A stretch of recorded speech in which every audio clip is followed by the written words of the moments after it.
ಇದ್ರೆ ಮಾತ್ರ ಸಾಲದು, ಪ್ರತಿಭೆಯ ಜೊತೆಯಲ್ಲಿ ಅಡ್ಜಸ್ಟ್ಮೆಂಟು, ಕಮಿಟ್ಮೆಂಟು ಇತ್ಯಾದಿಗಳು ಇರಬೇಕು ಅಂತ ಹೇಳಿ. ಇದು ಪದಗಳು ಕೇಳೋಷ್ಟು ಒಳ್ಳೆ ಮೀನಿಂಗ್ ಉಳಿದಿಲ್ಲ ಈ ಅಡ್ಜಸ್ಟ್ಮೆಂಟು, ಕಮಿಟ್ಮೆಂಟು ಅನ್ನೋ ಪದಗಳಿಗೆ. ಅದರಲ್ಲೂ ಸಿನಿಮಾ ಕ್ಷೇತ್ರಕ್ಕೆ ಸೀಮಿತವಾಗಿ ನಾವು ಯೋಚನೆ ಮಾಡೋದಾದ್ರೆ, ಇದು ಪಕ್ಕದ ಮಲಯಾಳಂ ಚಿತ್ರದಲ್ಲಿ ಅವಕಾಶ ಸಿಗಬೇಕು ಅಂತಂದ್ರೆ ಲೈಂಗಿಕವಾಗಿ ಅವರನ್ನ ಬಳಕೆ ಮಾಡಿಕೊಳ್ಳಲಾಗತ್ತೆ, ಪಾತ್ರಕ್ಕಾಗಿ ಪಲ್ಲಂಗ ಏರುವ ಪ್ರಸಂಗಗಳು ಅವ್ಯಾಹತವಾಗಿ ನಡೆಯುತ್ತೆ ಅನ್ನೋದು ದೊಡ್ಡ ಮಟ್ಟದಲ್ಲಿ ಸುದ್ದಿ ಆಯ್ತು, ಚರ್ಚೆ ಆಯ್ತು, ತನಿಖೆ ಕೂಡ ನಡೀತಾ ಇದೆ. ಅದರ ಇಫೆಕ್ಟ್ ಅನ್ನೋ ರೀತಿಯಲ್ಲಿ ನಮ್ಮ ಕನ್ನಡ ಚಿತ್ರೋದ್ಯಮದಲ್ಲೂ ಕೂಡ ಸಣ್ಣದಾಗಿ ಒಂದು ಮೊಮೆಂಟ್ ಶುರುವಾಗ್ತಾ ಇದೆ.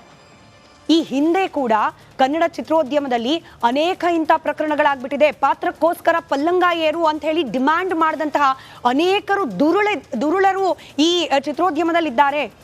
ಅಂಥವರ ವಿರುದ್ಧ ಕ್ರಮ ಆಗಬೇಕು ಅಂತಂದ್ರೆ ಪಕ್ಕದ ಮಲಯಾಳಂ ಸಿನಿಮಾ ರಂಗದಲ್ಲಿ ಆದಂತೆಯೇ ನಮ್ಮಲ್ಲೂ ಕೂಡ ಒಂದು ಕಮಿಟಿ ರಚನೆ ಆಗಬೇಕು ಅಂತ ಹೇಳಿ ಫೈರ್ ಅನ್ನೋ ಸಂಸ್ಥೆ, film industry for rights and equality ಅನ್ನೋ ಒಂದು ಸಂಸ್ಥೆ ಇವತ್ತು ಮುಖ್ಯಮಂತ್ರಿ ಸಿದ್ದರಾಮಯ್ಯನವರನ್ನ ಭೇಟಿ ಮಾಡಿದ್ರು. ಒಂದು ಮನವಿ ಪತ್ರವನ್ನ ಕೂಡ ಸಲ್ಲಿಕೆ ಮಾಡಿದ್ರು. ಒಂದು ಕಮಿಟಿ ಮಾಡಿ ಹಿಂದಾದ ಘಟನಾವಳಿಗಳ ಬಗ್ಗೆ ತನಿಖೆ ಮಾಡಲಿಕ್ಕೆ, ಮುಂದಿಂಥದ್ದು ಆಗಬಾರ್ದು ಅನ್ನೋ ಕಾರಣಕ್ಕೆ ಸ್ಟ್ರಿಕ್ಟ್ ಆದ ರೂಲ್ಸ್ಗಳನ್ನ, ಕೆಲ ನಿಯಮಗಳನ್ನ ಜಾರಿಗೆ ತನ್ನಿ ಅನ್ನೋ ಡಿಮ್ಯಾಂಡ್ ಒಳ್ಳೆಯದೇನೆ. ಆದರೆ ಇಂಥದ್ದೊಂದು ಪ್ರಯತ್ನದಿಂದ ಕಂಪ್ಯಾರಿಟಿವ್ಲಿ ಮಡಿವಂತಿಕೆ ಅನ್ನೋದನ್ನ ಇನ್ನೂ ಉಳಿಸ್ಕೊಂಡು ಬಂದಿರುವ ಚಂದನವನದಲ್ಲೂ ಕೂಡ ಇಂಥ ಡರ್ಟಿ ಪಿಕ್ಚರ್ಗಳು ನಡೀತಾ ಇದೆಯಾ ಅನ್ನೋ ಅನುಮಾನ ಹುಟ್ಟುಬಿಟ್ಟಿದೆ. ಆ ಅನುಮಾನಕ್ಕೆ ಉತ್ತರವನ್ನ ಕಂಡುಕೊಳ್ಳೋ ಪ್ರಯತ್ನವನ್ನ ಕ್ಷಮೆ ಇರಲಿ, ರಿಪಬ್ಲಿಕ್ ಕನ್ನಡ ಸತತವಾಗಿ 3 ದಿನಗಳಿಂದ ಇದಕ್ಕೆ ಸಂಬಂಧಪಟ್ಟ ಎಲ್ಲಾ ಸುದ್ದಿಯನ್ನ ಪ್ರಸಾರ ಮಾಡುವ ಮೂಲಕ ಉತ್ತರ ಕಂಡುಕೊಳ್ಳೋ ಪ್ರಯತ್ನ ಮಾಡ್ತಾ ಇದೆ. ಚಂದನವನದಲ್ಲಿ ನಿಜವಾಗ್ಲೂ ಕೂಡ ಇಂಥ ದುರುಳರು ಇನ್ನೂ ಇದ್ದಾರಾ? ಅದರಲ್ಲೂ ಹೆಣ್ಣು ಮಕ್ಕಳ ವಿಚಾರದಲ್ಲಿ ಟ್ಯಾಲೆಂಟ್, ಪ್ರತಿಭೆ ಅನ್ನೋದನ್ನ ಪರಿಗಣಿಸದೆ ಇಂಥ ವಾಮ ಮಾರ್ಗದಲ್ಲೇ ಅವಕಾಶಗಳನ್ನ ಕೊಡುವ ಪದ್ಧತಿ ಇನ್ನೂ ಇದೆಯಾ?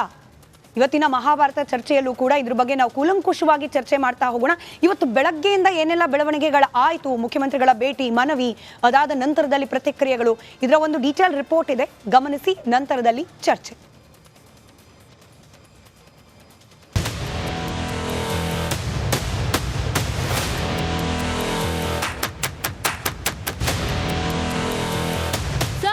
ನಲ್ಲಿ ಸಂಚಲನ.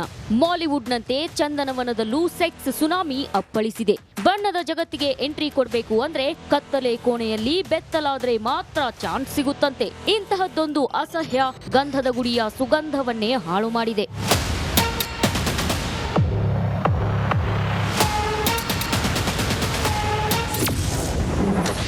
ಚಂದನವನದ ಬೆತ್ತಲೆ ಜಗತ್ತು ಅನಾವರಣ. ರಿಪಬ್ಲಿಕ್ ವರದಿಗೆ ಎಚ್ಚೆತ್ತ ರಾಜ್ಯ ಸರ್ಕಾರ. ಚಂದನವನದ ಬೆತ್ತಲೆ ಜಗತ್ತನ್ನ ರಿಪಬ್ಲಿಕ್ ಕನ್ನಡ ಅನಾವರಣ ಮಾಡಿತು. ಇದರ ಬೆನ್ನಲ್ಲೇ ನಟ ನಟಿಯರು ಈ ಬಗ್ಗೆ ಮೌನ ಮುರಿದು ಸಿಎಂ ಸಿದ್ದರಾಮಯ್ಯಗೆ ಪತ್ರ ಬರೆದಿದ್ರು. ರಿಪಬ್ಲಿಕ್ ವರದಿಯಿಂದ ಇದೀಗ ರಾಜ್ಯ ಸರ್ಕಾರ ಎಚ್ಚೆತ್ತುಕೊಂಡಿದೆ. ಅಲ್ಲದೆ ಇಂದು ಫೈರ್ ನಿಯೋಗ ಸಿಎಂ ಸಿದ್ದರಾಮಯ್ಯರನ್ನ ಭೇಟಿ ಮಾಡಿದೆ.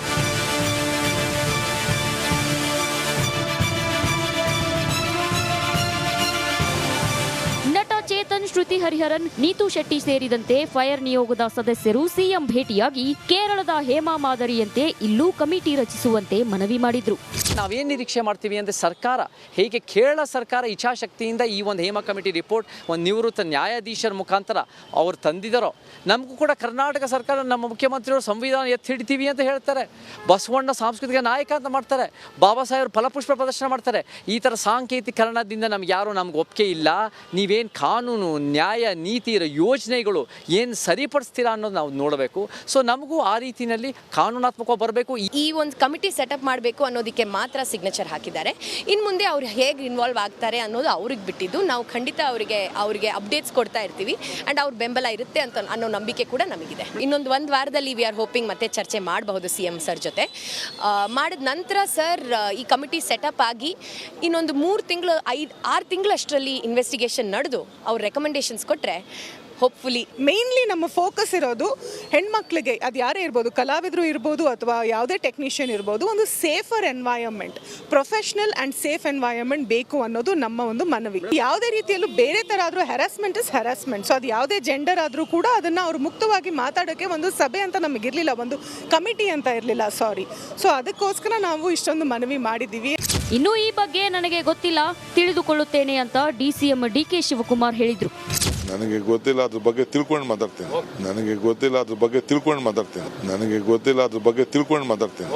ಸೆಕ್ಸ್ ಸ್ಯಾಂಡಲ್ ವಿರುದ್ಧ ಆಕ್ರೋಶ ಭುಗಿಲೆದ್ದಿದೆ.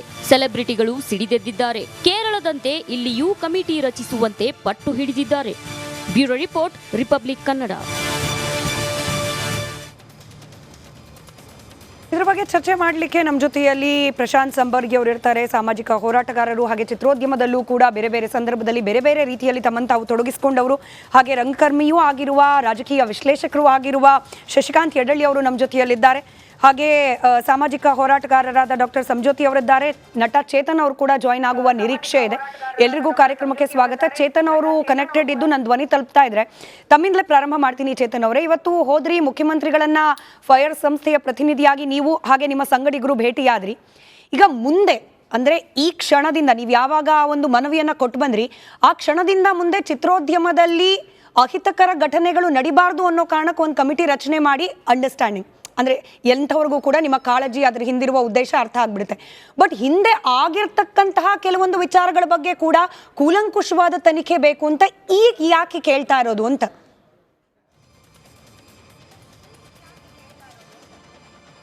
ನಾವು ಮೊದಲನೇದಾಗಿ ಆ ಥರ ಹಿಂದೆ ಆಗಿರೋದನ್ನ ನಾವು ಕೂಲಂಕುಷ ತನಿಖೆ ಆಗಬೇಕು ಅಂತ ಏನು ಕೇಳ್ತಾ ಇಲ್ಲ. ನಮಗೇನು ಬೇಕಂದ್ರೆ ಅಧಿಕೃತವಾಗಿ ಏನು ಒಂದು ಕೇರಳ ಸರ್ಕಾರ ಮಾಡಿದೆ, ಅಧಿಕೃತವಾಗಿ ಕೇರಳ ಸರ್ಕಾರ ಮಾಡಿರೋ ರೀತಿಯಲ್ಲಿ ನಮಗೆ ಒಂದು ನಿವೃತ್ತಿ ನ್ಯಾಯಾಧೀಶರ ನಮಗೆ ಒಂದು ಇದು ಬೇಕು, ನಮಗೆ ಒಂದು ಸಮಿತಿ ಬೇಕು. ಆ ಸಮಿತಿ ರಿಪೋರ್ಟ್ ಇಮಿಡಿಯೇಟ್ ಆಗಿ ಹೇಳಬೇಕು.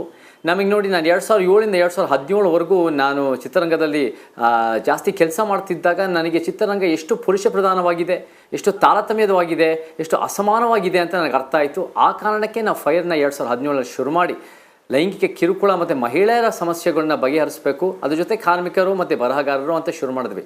ನಾವೆಲ್ಲ ಅನೇಕ ಕೆಲಸಗಳು 2017ರಿಂದ ಸಹ ಮಾಡ್ತಾ ಇದ್ದೀವಿ. ನಮ್ಮ ಜೊತೆ ನಿಂತಿರೋರು 2018ರಲ್ಲಿ, ನಾವು 2017-18ನಲ್ಲಿ ಮೊದಲನೇ ಬಾರಿಗೆ ಒಂದು ಆಂತರಿಕ ದೂರ ಸಮಿತಿ ಮಾಡಿ, ಯಾವುದೇ ಚಿತ್ರರಂಗದಲ್ಲಿ ಇಲ್ಲದೆ ಇದ್ರೂ ಕೂಡ ಇಲ್ಲಿ ಒಂದು ಆಂತರಿಕ ದೂರ ಸಮಿತಿ ತಕ್ಕಂತೆ ನಮಗೆ ದೂರುಗಳು ತೊಗೊಂಡು ಅದನ್ನು ಬಗೆಹರಿಸೋಕ್ಕೆ ಎಲ್ಲ ಪ್ರಯತ್ನ ಮಾಡಿದ್ವಿ.